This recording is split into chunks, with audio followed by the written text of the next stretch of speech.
Momento de recibir a Gabriel Frugoni, director del BHU en representación del Frente Amplio, y así lo presentamos. Fijados en el mismo objetivo, que era darle solución a este tema que tiene años y que involucra a 24.500 familias endeudadas en unidades reajustables con el Banco Hipotecario y con la Agencia Nacional de Vivienda, agobiados, sin tener certeza final de cuándo iban a culminar sus créditos. Familias que hasta hace unos pocos meses pensaban que iban a morir pagando y que no iban a dejarle eso a sus hijos. 2.500. Un número importantísimo de familias que dejan de pagar sin intereses y que cuando llegue el año 40 también dejan de pagar. Muchos proyectos se han presentado, ya lo decía, en esta legislatura y en las anteriores. Sin embargo, no habían tenido andamiento. Siempre terminaron en un cajón. Se plantea esa idea de fusionar los dos bancos y no hay un solo estudio, una sola razón, una sola fundamentación por la cual se está planteando esto. Lo he escuchado al ministro Lozano y comparto su reticencia a que desaparezca el Banco Hipotecario del Uruguay, que tiene una riquísima historia en la consolidación del país como un país de propietarios. Gabriel Frugoni fue director de la OPP, es economista y es actual director del BHU por el Frente Amplio y nos acompaña hoy por acá. Buen día y gracias por acompañarnos, Gabriel. Buenos días, gracias a ustedes por la invitación y saludo a la audiencia. Bueno, queremos arrancar justamente por este proyecto que hay de unificar estos dos bancos, el BHU con el BROW, por ende que desaparezca el BHU, algo a lo que vos te ponés, al igual que la presidenta del BHU. Y bueno, si nos podés explicar un poco también tu postura. Bien, sí, es una medida que aparece en esta ley que tiene dos partes, una es una referida a los deudores y otra es a esta fusión o absorción. Sorprendidos por esa medida, porque incluso cuando uno analiza lo que han argumentado, se están un poco pasando la pelota, por decirlo de alguna forma, entre el Ministerio de Economía y los legisladores, quién fue el padre de la criatura, ¿no? Porque no se entiende la fundamentación, no hay exposición de motivos, no hay fundamentación, no hay estudio ninguno sobre el respecto de cuál es el impacto, qué es lo que están buscando, y además oculta un conjunto de contradicciones en cuanto a los intereses con respecto al banco hipotecario que dicen tener, con respecto a lo que se ha hecho. Por ejemplo, el banco hipotecario, si estuvieran interesados en que el banco hipotecario hubiera funcionado mejor en estos años, nosotros tenemos unas restricciones presupuestales desde el principio de este periodo bastante importantes, por ejemplo, en promoción, en recursos humanos, en presupuesto en general del banco. Por ejemplo, en promoción, ustedes pueden ver en el mercado, nosotros no tenemos prácticamente presupuesto en los primeros años, no hemos tenido, ahora recién comienza a haber algo, pero nada comparable a lo que uno puede ver en el mercado comparado con lo privado, por ejemplo. Sí, y en algún momento era bastante habitual que el BHU la tuviera. Claro, nosotros incluso se veía todo el tiempo. El 2019 que lo toman como referencia y nosotros hoy tenemos que, por instructivos de la Oficina de Planeamiento de Presupuesto, tenemos que tener un 15% de ahorro con respecto al 19. Ya era un año muy bajo históricamente porque generalmente con prudencia lo que hacía el banco era el año electoral no tener demasiada publicidad.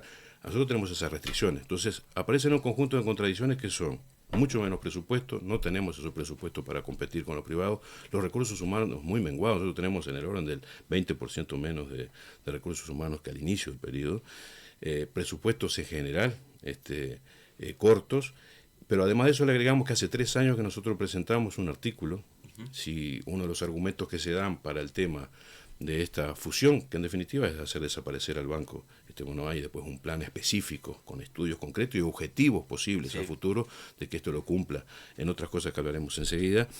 Se presentó, decía, por 3 veces consecutivas y fue rechazado un artículo que lo que intentaba era justamente, si tanto se habla de la sinergia, bueno, practiquemos esa sinergia con el Banco República, y lo que hacía ahí era un intercambio de información entre el Banco Hipotecario y el Banco de la República, cosa que yo creo y sigo creyendo que es una cosa fundamental en el banco público, incluso hasta podría ser eso hasta con el Banco de Seguros, como un sistema estatal en el gobierno, pero de coordinaciones y de sinergias determinadas, aplicada en este caso a un artículo. Fue rechazado. Mismo hay una pregunta, yo invito a aquellos que sean muy pacientes, entren a la lectura de las actas ahora de la Comisión de Vivienda integrada con Hacienda, ustedes pasaban ahí algún pedacito de alguna intervención, donde en una en particular le pregunta al Ministerio de Economía, el Ministerio de Economía dice que lo mandó al BROW, el BROW desconoce eso, nunca llegó, o sea, hay unas descoordinaciones, no había interés de que el banco hipotecario desde hace 3 años intercambie y estuviera aplicando esa sinergia. O sea, por lo tanto es contradictorio uno de los argumentos que se da. Un segundo argumento que se da, y lo da generalmente Botana, por ejemplo, es que no es eficiente el banco. El banco hipotecario es el más eficiente del mercado en cuanto, por ejemplo, un indicador que lo hace el BCU, que es gasto en funcionamiento sobre resultados brutos. Es el más eficiente que el GRO y es el más eficiente que los privados incluso. Entonces, tiene muy buenos ratios de liquidez. Se dice que el banco está, por ahí argumentó el Banco República incluso, que está sobrecapitalizado. Bueno, resulta que cuando en el 2005 se agarra un banco fundido por segunda vez, recordemos que el banco hipotecario también había tenido un problema financiero muy importante en el 68, ya en el 68 cuando se crea la ley justamente y se crea la unidad reajustable famosa, que después tocaremos ese tema para la segunda parte, lo hace porque el banco ya no podía más, estaba fundido. Lo mismo pasó en el 2005, se lo capitaliza con 250 millones. Hoy resulta que está capitalizado con 1.000 millones, ahora explico por qué, y entonces capitalizado con liquidez, es el más eficiente. Hoy en día tiene en el mercado el 50% de las hipotecas que se administran. Sí ha perdido un poco, porque la competencia privada, por supuesto, es cada vez más importante. Bueno, yo creo que primero, esta medida de realizarse, el primer beneficiado es la actividad privada, que está muy interesada en este mercado, evidentemente, y lo ha demostrado en el ímpetu que ha puesto en estos años en este negocio. O sea, la intención entonces del gobierno sería beneficiar a este capital privado. Yo creo que en los hechos se beneficia. Esa intención donde no hay estudio, no hay nada responsable para decir, bueno, sí, ¿cuál es el interés? El interés es que el banco hipotecario participe con más mercado. Sin duda que este es el camino contrario. El camino hubiera sido aprovechar la sinergia esa que se propusieron durante 3 años de intercambio de información, y en todo caso apostar a que el banco tenga mañana determinado tipo de ratios mejores que lo que tiene en cuanto a colación. Por ejemplo, la OPP manda instructivos con determinados tipos de objetivos a que debe cumplir el banco.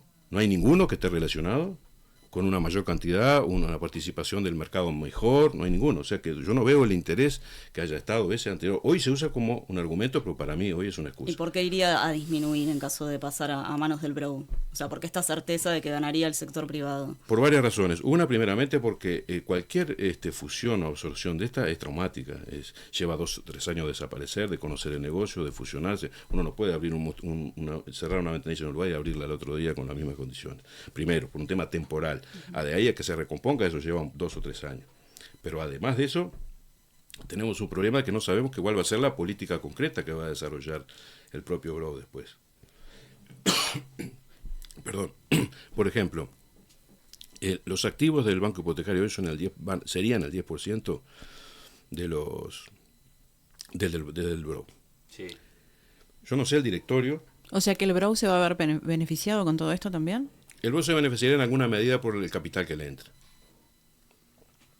En ese sentido se beneficiaría. Pero en los activos es el 10% de los activos del BROU. Yo no sé un directorio mañana si no tienes determinado tipo de objetivos muy claros y lineamientos muy claros del Ejecutivo. Sí. Yo no sé qué va a hacer con el negocio inmobiliario. Puede mañana darle más o menos importancia, pero no queda en ningún lado. Un banco especializado queda en eso. Hay otro tema clave. Cuando se habla que en el mundo hay argumentos también de que no tenemos bancos especializados, bueno, tampoco tenemos planes quinquenales de presupuesto. Sin embargo, los inmobiliarios es una muy buena herramienta de planificación. Y esto está en relación con eso. No se olviden que, en definitiva, esta manera en la creación de todo esto está relacionado con un plan quinquenal de vivienda donde el banco hipotecario interviene a través del Ministerio de Vivienda. ¿Cómo sería en el caso del BROU? Es bastante más difícil que pueda coordinar con un sistema de plan quinquenal de vivienda. Entonces, ahí vemos una fortaleza interesante de esa especialización, porque está relacionado con la madre que en este gobierno, que es el plan quinquenal presupuestal, que también está en desuso en muchos lugares, pero sin embargo acá yo personalmente, y creo que mucha gente ya la sigue reivindicando, porque es un mecanismo de planificación importante. Pero no hay una certeza más allá de esta demora en esa transición que habría de que el sector privado se vería beneficiado. ¿Se puede asegurar eso? No, yo lo que digo es que en un sector privado que viene aumentando, si yo desaparezco por 3 años, mercado que lo va a captar enseguida, y no olvidemos que los negocios de compra de inmuebles con hipotecas son de mucho más larga gestación. No es un negocio de vender un producto de mucho más corte, son de larga gestación, de preparación. Bueno, una vez que uno entró, plantó allí, se ocupó el mercado, es bastante más difícil después de desalojar. Esto no es vender o no un producto comestible, ¿no? Entonces, son procesos mucho más largos que son más difíciles de recuperar. Gabriel, ¿cuánto dinero tiene el BHU, digamos, que prestó, ¿no? Que está en el mercado y que va cobrando con las cuotas? Y hoy tiene un mercado importante. Estamos hablando, por ejemplo, que tiene en hipoteca, por ejemplo, tiene 10.000 de esta de unidad reajustable. Sí. Y tiene 20.000 en unidad indexada. Nosotros no debemos olvidar que la cartera que tiene hoy, porque ese es el otro tema de la segunda parte que viene, están tratando de buscar algunas soluciones entre comillas, ¿no? Porque yo quiero después explicar un poquito más esto de cómo es el tema de la unidad reajustable. Pero yo tengo un 2/3 aparte, que son de WIC, que está funcionando muy bien, con una morosidad sumamente baja. Con una morosidad, la morosidad que tiene la unidad indexada hoy, que son los 2/3 de la cartera nuestra, son 20.000, es de 0,75%. Claro. Es más baja que la NUI, que es como presta a los privados, que la que tiene incluso el sector privado. Sin embargo, la de UR, que viene ya con los problemas estos anteriores, que después quiero explicar un poquito por qué, porque a veces a mí me extraña con la liviandad y la irresponsabilidad que se han tratado determinados temas en esta comparecencia, cuando se habla de eslóganes, de dichos, de cosas sin ninguna demostración de nada, ¿no? Porque no son así las realidades que ha sucedido con el mercado inmobiliario y en particular con la UR. La UR tiene una morosidad. Hoy el problema que tiene la UR después vemos si es justo o injusto o cuál es el problema que tiene, pero la morosidad que tiene hoy es de 3.4%. No es un problema generalizado. 3.4% es la morosidad que tiene. Se hablan de remates. Nosotros tenemos una cartera hoy de 30.000. Los remates promediales de los últimos 3-4 años son de 25 remates por año. No hay un problema generalizado. Entonces, hay que desenmascarar cosas que están dichas como que parecen grandes verdades y no lo son así. Son lo contrario. El 2019, para sacar pandemia, sacar todo este efecto, en el 2019 hubieron 25 remates. En 30.000. ¿Por qué? Porque el banco no es el negocio de él, e intenta, es una pata social importante que le queda, reestructurar. Es más, uno podría incluso culparlo al banco, porque reestructura demasiado, y ahora voy a poner algunos ejemplos si ahí da el tiempo. El banco hace 300 reestructuras por año. ¿Eso qué quiere decir? Que vienen personas que por una razón u otra se les complica el pago, sí. Y acá no es exclusivo de UR, hay también de UI. Vienen y proponen, mire, conseguí un trabajo donde gano un 20% menos, tengo este problema, me jubilé y me quedan tantos años y la verdad no me adapto, esta cuota me queda muy alta, se reestructura. Pero ¿cuál es la herramienta que tiene el banco para reestructurar? Tiempo. Es decir, bueno, usted pagaba 20.000 pesos, bueno, ahora quieren pagar 15.000 pesos. Bueno, va a ser más tiempo. Sí, claro. O sea, con una cuenta son 3, 4, según lo que le quede, el capital que tenga para la tasa de interés, todas esas cosas, son 5 años más, 4 años más. ¿Qué pasó? Porque ahora cuando se habla de los deudores de UR se habla de tantos plazos largos. Sí. Justamente fue porque, primero, la UR, ojalá, ya está, la UR la lesionaron de muerte, creo. Ya venía un poco malherida y creo que con esto ya quedó fuera de circuito. La UR nació como solución en el 68 cuando se había fundido ya el banco hipotecario, porque justamente la inflación era muy alta y no había una unidad que representara otra medida. ¿Qué buscaron? Algo que representara mejor a la capacidad de ingresos de un trabajador, un jubilado, que es la base en este caso de lo que uno presta en el banco hipotecario. Entonces, o sea, generalmente son todos trabajadores, terminan siendo jubilados en algún momento. No arrancan jubilados por los plazos que precisan, que son muy largos, pero terminan siendo jubilados muchos de ellos. Y sobre todo en este mecanismo que pasó, que evidentemente ayudó el banco hipotecario, no es causante, ayudó, pero ahora se lo castiga por eso. Entonces yo quería enfocar eso. ¿Qué pasó? Para tener una idea clara del asunto. ¿Qué pasó con la unidad reajustable? Primero es el que mejor representaba la capacidad de pago. Yo tuve personalmente, comencé con el banco hipotecario y era lo que me representaba el pago. ¿Cuál es el problema? Yo quiero reconocer acá que en préstamos de 25 años que se transforman en 30 y 35, evidentemente hay un conjunto de gente que tiene problemas de pago. no voluntarios, no por mala conducta, porque no quiere pagar, no, tiene problemas porque se enfrenta a situaciones personales totalmente lógicas de que baja sus ingresos y tiene que hacer frente a cuestiones que a veces se les complica. Bueno, este caso fue uno. Entonces yo digo, separar una cosa, yo no digo que no haya problemas con un conjunto de gente. Bueno, el banco lo ha tratado de resolver, capaz que no de la mejor forma, pero yo quiero plantear, por ejemplo, este problema. Nosotros, cuando se crea la unidad en el 68, cuando llega al 85, que es cuando se retoma la democracia, el problema ahí es que el ingreso, voy a hablar de números redondos porque si no es muy aburrido, es incluso más de lo que le voy a decir, pero en términos de poder de compra, un trabajador compraba la mitad que en el 68, en el 85, la mitad. Fíjense lo que creció el IPC y lo que creció el índice medio salario en ese entorno. Había unidad reajustable, no había unidad indexada, después se crea. Sí. Pero si hubiera habido, nosotros tomamos, fíjense que ahí aumentó el doble. Fíjense que lo que hubiera pasado... Con la indexada. Con la indexada. Claro, si alguien hubiera tomado en unidad indexada, hubiera sido una catástrofe. Ya le fue bastante difícil al banco porque, claro, el banco puede soportar algunas brechas. Por poner un ejemplo, usted ganaba 100 pesos, llegó al 85 y ganaba 50. Claro. ¿Qué pasa? Cuando en el 85 hay un aumento importante del salario, pero ya gana la mitad. Sí. No puede pagarla. Sí. Por más que le mejoren ahí. Hay que crear el famoso colgamento 2. Ahí en el 84, fin del 84, se crea el 1. En el 85 se crea el 2. ¿Qué hacen con el colgamento 2? Dicen, bueno, el banco quiere ayudar porque si no se da cuenta que sobre un sueldo muy menguado. Entonces el problema es el poder adquisitivo. No es la unidad reajustable. Siempre es mejor el mejor poder adquisitivo. Siempre. ¿Cuándo no lo es? Bueno, cuando me quedo sin trabajo. Pero eso no es propiedad de la UR. Yo me puedo quedar sin trabajo y ser de la UI y me da lo mismo.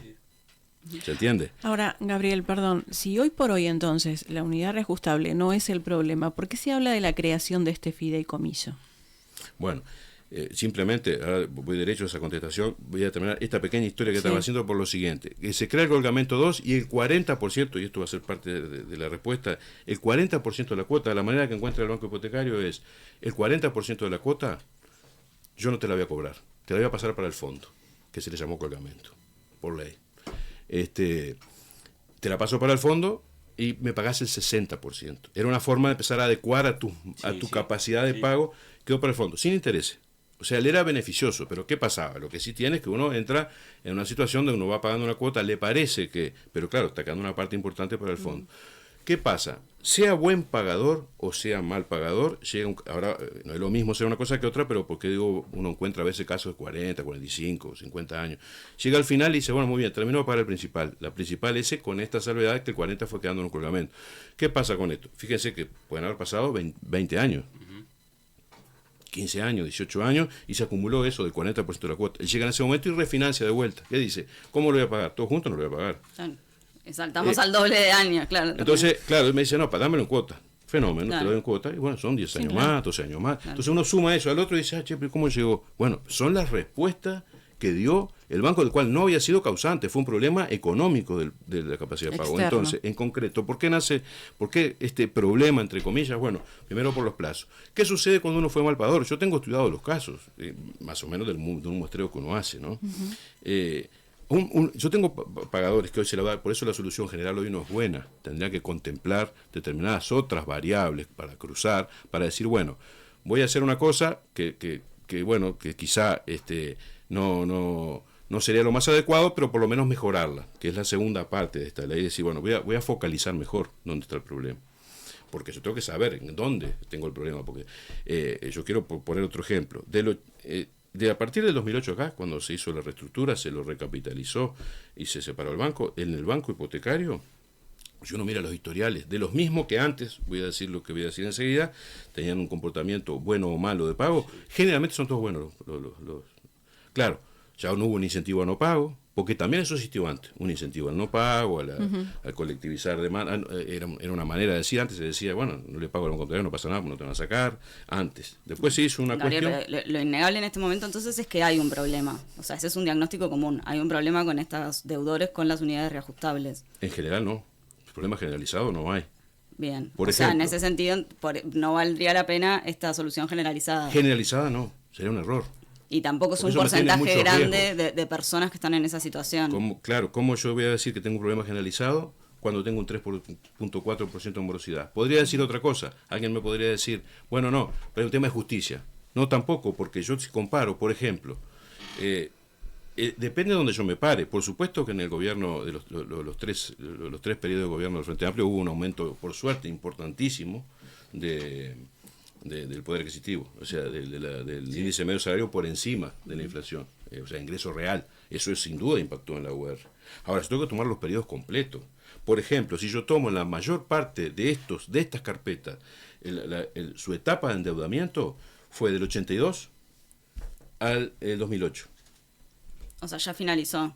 No, en ese periodo el mayor endeudamiento, el mayor comportamiento de no pago estuvo ahí, como yo le decía anteriormente, del 2008 para adelante el comportamiento fue otro, por eso se bajó tanto la morosidad. Se arrancó con morosidad de cerca del 70%, acá estoy hablando del 2007, por ejemplo, ¿no? Hoy estamos a 3,4. Eso fue una bajada por gestión, separación de cartera, un montón de cosas, pero teniendo la misma cartera que ganaron en el BHU, no las estoy mezclando con la de la ANB. Ahora, este primer periodo que tenía morosidades altísimas, si yo miro ahí y diría, ¿hay problema de la UR? Bueno, ¿saben lo que? No se dice. Del 82 al 2005 aumentó más la inflación que la UR. Aumentó un 9% más la inflación que la UR en el 2005. Esa gente, si hubiera tenido una indexada en ese periodo, estuviera mucho en forma peor endeudada. O sea, en todo caso hubo otro problema, pero no de la unidad de medida. ¿Se entiende? Sí, en tal caso volvemos al mismo tema, entonces, de por qué le interesa ahora cuando hay un problema solo con el 3%. ¿Por qué la idea esta de un fideicomiso? O sea, ¿cuál es el interés entonces desde el sistema político, desde parte del oficialismo? Sí, para mí justamente hay acá un incentivo de alguna manera de no profundizar, de que damos soluciones, de temas para que quede en el público como que son soluciones a una injusticia, todas cosas que no existen. Sí pueden existir problemas focales, gente que tuvo problemas, sin duda. Yo vuelvo a repetir, en tantos miles de personas, hoy nos quedan 10.000. Otro dato que se me pasó y no dije es del 2010 a hoy, ya cerraron sus créditos, pagaron todo, de unidad reajustable, 17.000. ¿Dónde está el problema generalizado, quiero decir? Sí, que es un problema mantener una casa por 25 años, es mantener salario, sí, esa es la peripecia de todo el mundo, está bien. Yo lo que quiero decir es que no es un problema ni generalizado ni de la unidad de medida. Entonces han enfocado mal. Que hay un aprovechamiento para mí también acá, político de un tema que al Estado para mí le va a hacer daño de forma general, y que debiera ser responsablemente, porque para mí es muy responsable esta ley, responsablemente focalizado. ¿Y tiene un costo aparte esta ley? Tiene un costo muy alto. ¿Quién la va a pagar? ¿Cuánto es y quién la va a pagar? También quiere que paguen el banco hipotecario. Cuando el banco hipotecario debieran todo el mundo tratar de que justamente, ¿cuáles son las herramientas para que llegue a más población? Bueno, ¿cuáles son? Se distiendan algunos temas, se distiendan el tema de publicidad, el de recursos humanos, el de intercambio de información, si esos son los objetivos. Y no le carguen costos. ¿330 millones de dólares son? Ellos dijeron 330 y después le agregaron 260 más. Por lo de la ANB, ¿no? Pero el banco, por lo del banco, o sea que todo esto para el sistema tendría 600 millones de dólares de costo. No se entiende. De todas formas, para el banco andaría en el orden entre los 200, según nuestro cálculo, entre 250 y 300 millones de dólares. Depende de lo que termine saliendo de esto que tienen algunas discusiones sobre las tasas. Hay un efecto importante que es peligroso además. No es solamente la focalización de esto de la justicia o no de esta porción. Es el contagio que yo puedo causar en la otra cartera que tengo, la de UI. Porque claro, yo decía hoy, 300 reestructuras se hacen por año, algunas son de indexadas. Va a haber un incentivo a que se vengan a pedir en UI reestructuras para a largo plazo, mañana tener un colectivo de vuelta de demanda. Entonces, un reclamo generalizado, si das una solución generalizada para unidades reajustables, sale un grupo de gente por las indexadas para una solución generalizada. Exactamente. Yo no estoy diciendo que esto va a salir, y esto no, pero quiero ser responsable de los que saquen cosas así, porque esto son cuestiones posibles en un mercado financiero, que las cosas se transfieren muy rápidamente de un lado al otro, ¿no? Entonces, yo lo que digo es un peligro para el resto de la cartera, por lo tanto, por eso hay que sacarlo, hay que aislarlo, hay que hacerlo. Por ejemplo, cuando se hizo eso en la reforma, se aisló y de alguna manera se lo cataloga de una cartera social. se la manda, la ANB es la institucionalidad, bueno, tiene que ser cosas por el estilo, tengo que trazar líneas y decir, bueno, tengo un problema social acá, que yo puedo encontrar en un porcentaje, pero tengo que trazar líneas, no es al barrer. Yo puedo tener a 40 años, cuando están poniendo el barrer, gente, yo tengo casos que los tengo estudiados, que son representativos, no son casos aislados que me convengan uno en, no, son representativos donde tengo casos que gente que pagó bastante bien y gente que pagó 198 cuotas no pagó y 101 pagó hasta el 2008. Entonces yo voy a tratar lo mismo a ese que pagó un tercio de su... Porque ese fue el problema del banco también. Y lo tengo que decir. Una persona reestructuraba, pagaba un año, dejaba 3 sin pagar. Venía, le daban de vuelta una reestructura para no ejecutarlo. De la otra forma estarían todos sin casa esa gente.